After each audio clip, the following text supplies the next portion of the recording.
Hello student, आज हिंदी पद में आप लोग पढ़ेंगे पाठ 13 शिवमंगल सिंह सुमन का युगबाड़ी। इनका जन्म 1916 ईस्वी में हुआ था। उन्नाव जिला उत्तर प्रदेश झगरपुर गांव में इनका हुआ था। इनकी शिक्षा ग्वालियर से एमए पीएचडी डीलिट की शिक्षा इन्होंने ग्रहण किया था।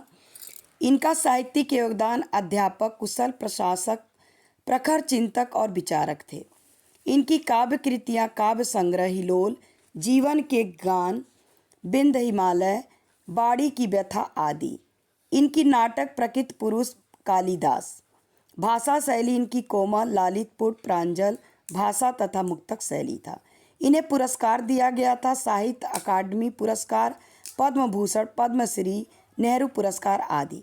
इनकी मृत्यु लगभग 27 नवंबर 2021 में हुई थी। इनकी कविता देखिए युगबाड़ी का बच्चों।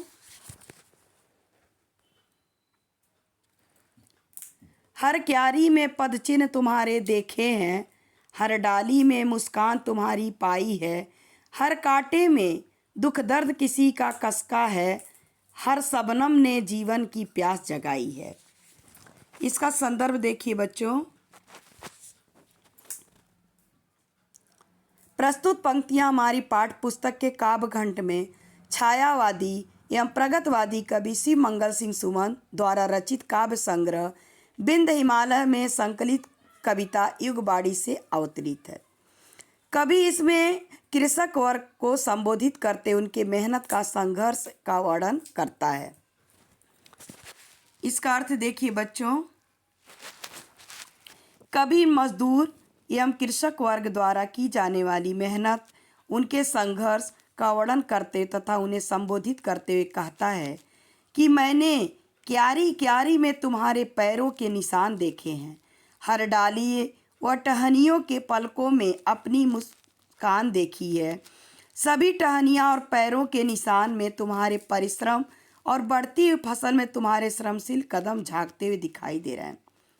प्रत्येक कांटे का व्यक्तित्व भी बड़ा विचित्र है, क्योंकि इन कांटों से किसी न किसी व्यक्ति की पीड़ा व्यक्त हो रही है। हर शबनम अर्थात ओस की बूंद ने जीवन की प्यास जगाई है। अर्थात कभी जब भी किसी कांटे को देखता है तो उनमें व्यक्ति की पीड़ा की अभिव्यक्ति होती हुई दिखाई देती है तथा ओस की बूंदों ने कवि की जीवन संबंधी मृग तृष्णा अर्थात प्यास को जगा दिया है। इनकी काव्यगत सौंदर्य होगा।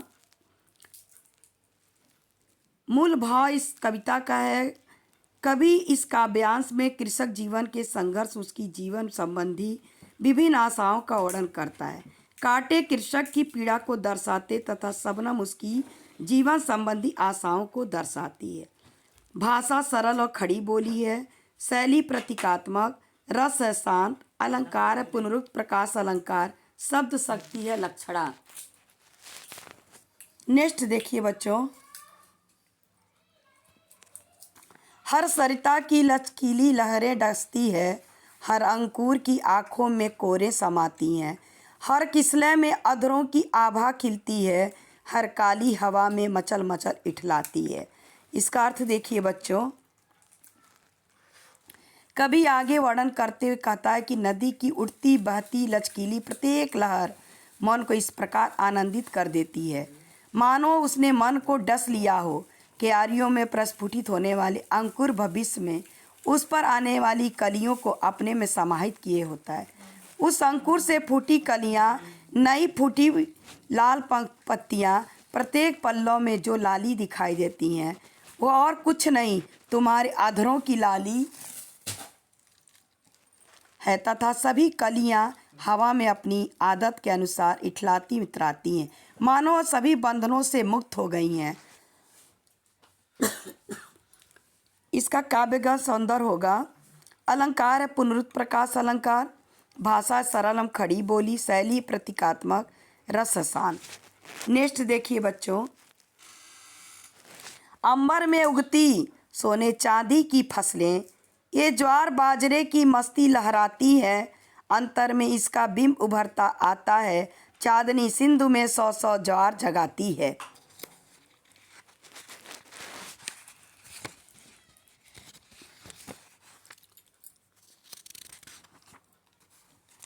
इसका अर्थ देखिए बच्चों, कभी इस काव्यांश में कहता है कि आसमान में उदित होते सूरज और चांद सितारे ऐसे लगते हैं जैसे आसमान में सोने चांदी की फसलें उगाई हों। इसके साथ ही पृथ्वी पर ज्वार और बाजरे के खेत मस्ती में लहराने लगते हैं और मेरे अंतर मन में यह सभी बिंब एवं दृश्य मन को किसी न किसी प्रकार प्रभावित आनंदित करते हैं। यह मेरे अंतःकरण में नए चित्र भरते हैं। रात्रि के समय चांद चांदनी समुद्रों में सैकड़े ज्वार भाटा ला देती हैं। इसमें काव्यगत सौंदर्य होगा अलंकार, श्लेष, अनुप्रास, शब्द शक्ति है लक्षणा, शैली है गीतात्मक, रस है शांत, भाषा है खड़ी बोली। नेक्स्ट देखिए बच्चों, मैं कैसे इनकी मोहकता में मुख मोड़ूं, मैं कैसे जीवन में सौ सौ धंधे छोड़ूं, दोनों के साथ लिए चलना क्या संभव है, तन का मन का पावन नाता कैसे तोड़ूं। कवि कहता है कि कैसे मैं इन प्राकृतिक दृश्यों से अपना मुख मोड़ सकता हूँ। इनकी मोहकता मेरे मन को अपनी ओर आकर्षित करती है। मेरा मन इन दृश्यों से बंध चुका है, लेकिन फिर भी दैनिक जीवन के कार्यकलाप अर्थात कामों को भी मैं नहीं छोड़ सकता। यह कार्य मेरी जीविका अर्जन के हैं, मैं इनसे दूर भी नहीं हो सकता। क्या प्रकृति और जीवन के कार्यों को साथ लेकर चलना संभव है? परंतु दोनों ही मेरे लिए अत्यंत महत्वपूर्ण हैं। जिस प्रकार शरीर और मन का संबंध बहुत ही पवित्र होता है, ठीक इसी प्रकार प्रकृति और दैनिक कार्यों का संबंध भी पवित्र होता है। प्रकृति मन को सुख देती है। जीवन के कार्य एवं धंधे शरीर के सुख के लिए आवश्यक हैं। इसलिए मैं तन और मन का यह पावन नाता नहीं तोड़ना चाहता। इसमें अलंकार, अनुप्रास, भाषा खड़ी बोली, शब्द शक्ति लक्षणा, शैली है गीतात्मक। नेक्स्ट देखिए बच्चों, क्या उम्र ढलेगी तो यह सब ढल जाएगा, सूरज चंदा का पानी गल चल जाएगा, जिनके बल पर जीने मरने का स्वर साधा, उनका आकर्षण सांसों को छल जाएगा। कवि कहता है, गंभीर उठता है तथा स्वयं से पूछता है कि क्या उम्र ढलने के साथ साथ जीवन की आभा, मनमोहक दृश्य, दैनिक कार्य आदि सभी चल जाएगा? क्या उम्र के ढलने के साथ साथ सूरज एवं चांद की चमक, उनकी क्रांति भी फीकी पड़ जाएगी? जिन मनमोहक जीवन दृश्यों के आधार पर मैंने जीवन मरण का स्वर साधा है, तथा क्या उन सभी का आकर्षण मेरे जीवन को धोखा दे देगा? कभी गंभीर रूप से चिंतन मनन कर रहा है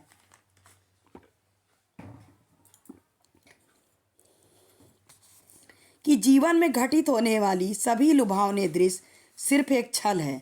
क्या आने वाले समय में यह हमारी सांसों को धोखा दे देंगे? इसका काव्यगत सौंदर्य होगा बच्चों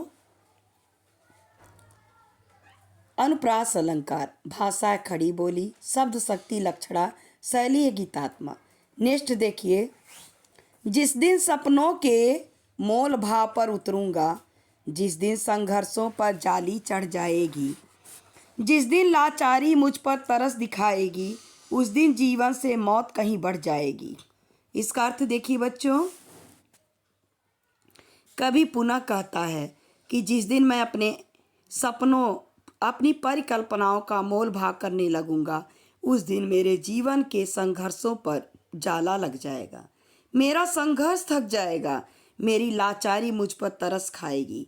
उसी दिन मैं अपनी व्यवस्था का दास बन जाऊंगा तथा मेरा स्वयं पर अधिकार समाप्त हो जाएगा, तथा ऐसा होने पर जीवन की अपेक्षा मेरी मृत्यु का पलड़ा भारी हो जाएगा।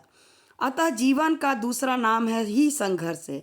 यदि मैंने संघर्ष करना छोड़ दिया तो उसी दिन मेरी मृत्यु हो जाएगी, जीवन से कहीं अधिक बड़ी हो जाएगी। उस दिन मृत्यु मुझे थाम लेगी। इसका काव्यगत सौंदर्य होगा भाषा है खड़ी बोली, शब्द शक्ति है लक्षणा, अलंकार अनुप्रास एवं श्लेष, शैली है गीत शैली, रस है शांत। नेक्स्ट है बच्चों देखिए,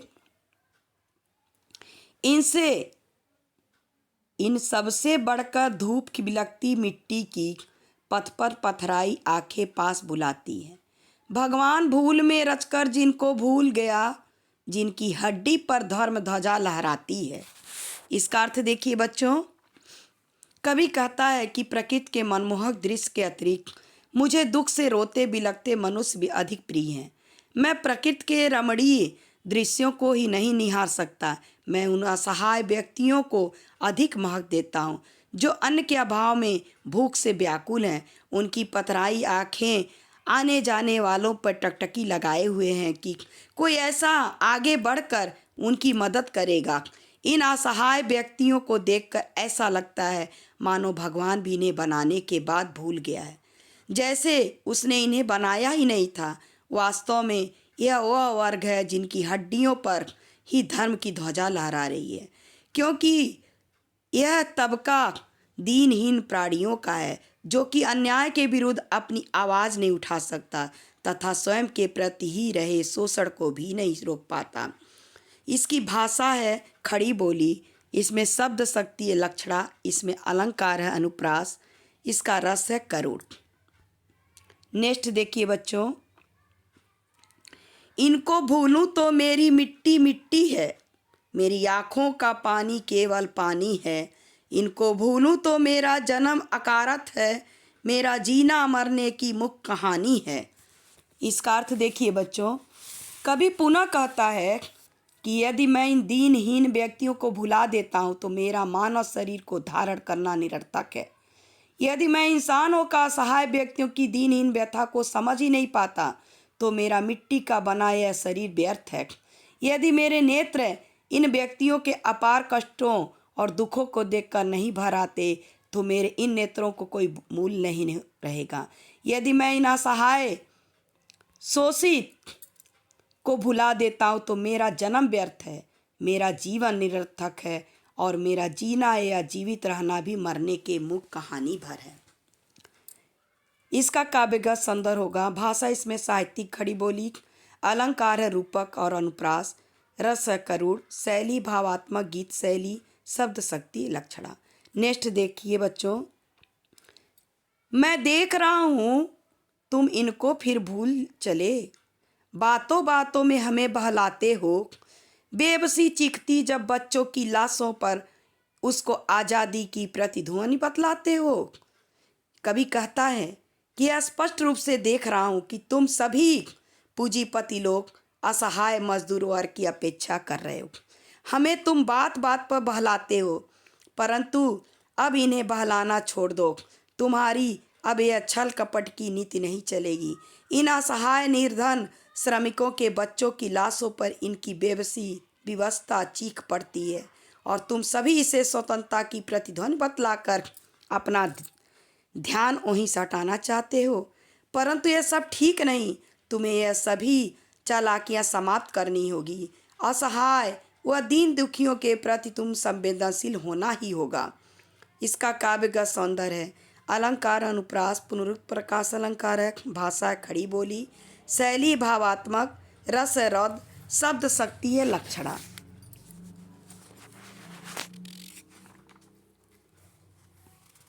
नेक्स्ट देखिए बच्चों, यूँ खेल करोगे तुम कब तक असहायों से, कब तक अफीम आप आशा की हमें खिलाओगे।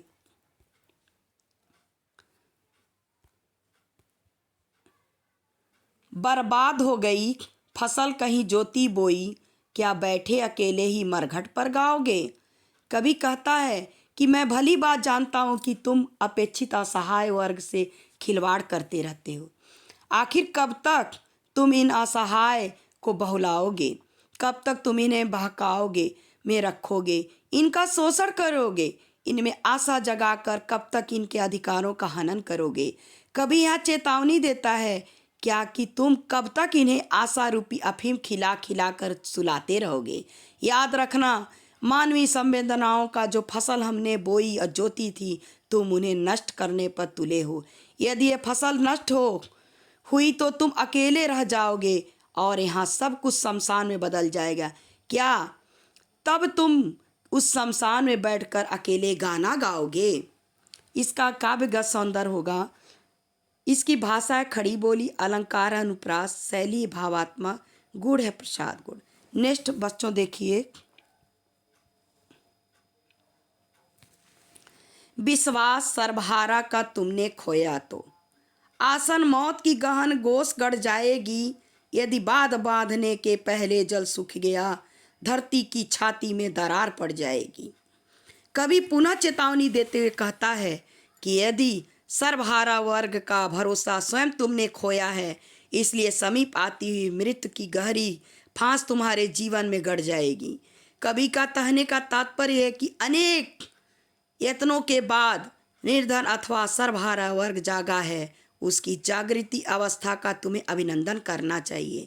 कवि उदाहरण देते हुए स्पष्ट करता है कि यदि बांध को बांधने से पहले ही जल सूख गया तो धरती की छाती में दरार पड़ जाएगी। कहने का तात्पर्य है कि बांध इसलिए बांधा जाता है ताकि पानी एक जगह एकत्रित रहे। यदि पानी सूख जाएगा तो बांध को बांधने का क्या उद्देश्य रह जाएगा। इसी प्रकार तुम भी सचेत हो जाओ और निर्धनों का शोषण न करके उसका अधिकार को उन्हें सौंप दो। इसका काव्यगत सौंदर्य होगा, भाषा है खड़ी बोली, रस है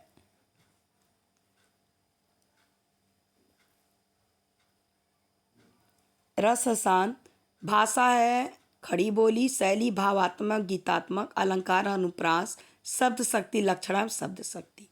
नेक्स्ट है बच्चों देखिए, सदियों की कुर्बानी यदि यो बेमोल बिकी, जुम्हाई लेने में खो गया सवेरा यदि। जनता पूर्णिमा मनाने की जब तक सोचे, घिस गया अमावस का अंबर से घेरा यदि। कवि श्रमिक अथवा सर्वहारा वर्ग के अभ्युत्थान उत्थान के लिए चेतावनी देते हुए कहता है कि सदियों से श्रमिक वर्ग के लिए चल रहे विचार आंदोलन का यदि सम्मान और समर्थन न हुआ तो उनकी कुर्बानी व्यर्थ चली जाएगी। कभी पुनः कहता कि यदि सवेरे का जागरण जम्हाई लेकर खो दिया गया तो ऐसा करना कहाँ की बुद्धिमानी होगी। पूर्णिमा का उत्सव मनाने के लिए जनता जब विचार करे तभी आकाश में अमावस का अंधकार छा जाए तो ऐसी स्थिति में जनता द्वारा कभी भी क्षमा नहीं किया जाएगा। इसलिए तुम्हारा यह कर्तव्य है कि तुम सर्वहारा अथवा श्रमिक वर्ग के जीवन में व्याप्त अंधकार को दूर करके इनके जीवन में प्रकाश लाने का विधान करो। इनका काव्यगत सौंदर्य है, शब्द शक्ति है लक्षणा, भाषा है खड़ी बोली, अलंकार है अनुप्रास, शैली भावात्मक गीतात्मक, रस है रौद्रस। नेक्स्ट देखिए बच्चों, इतिहास न तुमको माफ करेगा याद रहे, पीढ़ियां तुम्हारी करनी पर पछताएगी, पूरब की लाली में कालिक पूत जाएगी, सदियों में फिर क्या ऐसी घड़ियां आएंगी। कभी समाज के कड़धारों को समय की परिवर्तनशीलता के विषय में बताते हुए कहता है कि समय परिवर्तनशील है। आज तुम्हारे द्वारा किए गए अनुचित कार्यों पर इतिहास द्वारा तुम्हें क्षमा नहीं किया जाएगा। आने वाली पीढ़ियां तुम्हारे द्वारा किए गए आक्रमण कार्यों पर पछताएगी और तुम्हें धिक्कारेगी, जिसका परिणाम यह होगा कि तुम्हारे यश के स्थान पर अपयश प्राप्त होगा। कभी सत्ताधारियों को संबोधित करते हुए कहता है कि तुम्हारे द्वारा किए गए अनुचित कार्य एवं अकर्मकता से पूरब में उगने वाले सूरज की लालिमा पर भी कालिख लग जाएगी, जिसके कारण उसकी उपयोगिता समाप्त हो जाएगी। तत्पश्चात शताब्दियों तक ऐसी प्रगतिशील घड़ियां आएगी या नहीं, इसका अनुमान नहीं लगाया जा सकता। इसलिए हमें जो शुभ अवसर प्राप्त हुआ है उसका सदुपयोग करना चाहिए। काव्यगत सौंदर्य है इसका, रस है वीर रस, भाषा है खड़ी बोली, शैली भावात्मक गीतात्मक, शब्द शक्ति लक्षणा तथा शब्द शक्ति, और रस है रौद्र रस, और अलंकार है इसमें अनुप्रास अलंकार। नेक्स्ट देखिए बच्चों, इसलिए समय के सैलाबों को मत रोको, खुशहाल हवाओं में न खिड़कियां बंद करो, हर किरण जिंदगी की आंगन तक आने दो, न निर्माणों की लपेटों को मत करो। कवि कहता है कि कवि सत्ताधारियों को संबोधित हुए कहता है कि समय परिवर्तनशील है। इन परिवर्तनशील को देखते प्रगति के प्रभाव को रोकने की कोशिश मत करो, क्योंकि भविष्य में आगे फिर से इस प्रकार की खुशहाल अर्थात सुखद वायु में सांस लेने का अवसर मिल पाता है या नहीं यह ज्ञात नहीं। प्रगति की इन सुखद वायु में खिड़कियों एवं दरवाजों को बंद मत करो। जीवन की आनंद से भरी किरणों के प्रकाश को जिंदगी के आंगन तक आने दो। अर्थात इन सुखदायी किरणों की पहुंच सत्ताधारी धनी वर्ग तक सीमित न होकर प्रत्येक व्यक्ति तक होनी चाहिए। कभी सत्ताधारियों से अनुरोध करता है कि नवनिर्माण रूपी ज्वालाओं को धीमा करने की कोशिश न करके उसे अप्रज्वलित होने दो। इसका काव्य गद्य सुंदर है बच्चों।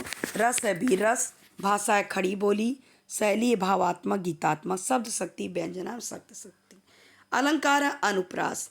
नेक्स्ट देखिए बच्चों, इस नए सवेरे की लाली को देखो तो इसकी अपनी कितनी पहचान पुरानी है।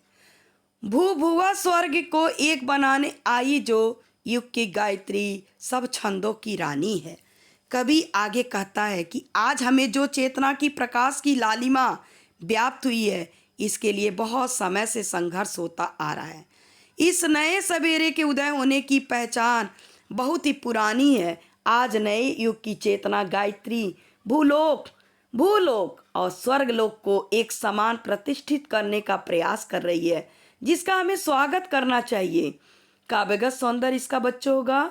भाषा है खड़ी बोली, शैली है प्रतीकात्मक, अलंकार अनुप्रास, शब्द शक्ति है लक्षणा और रस होगा वीर रस। थैंक यू बच्चों।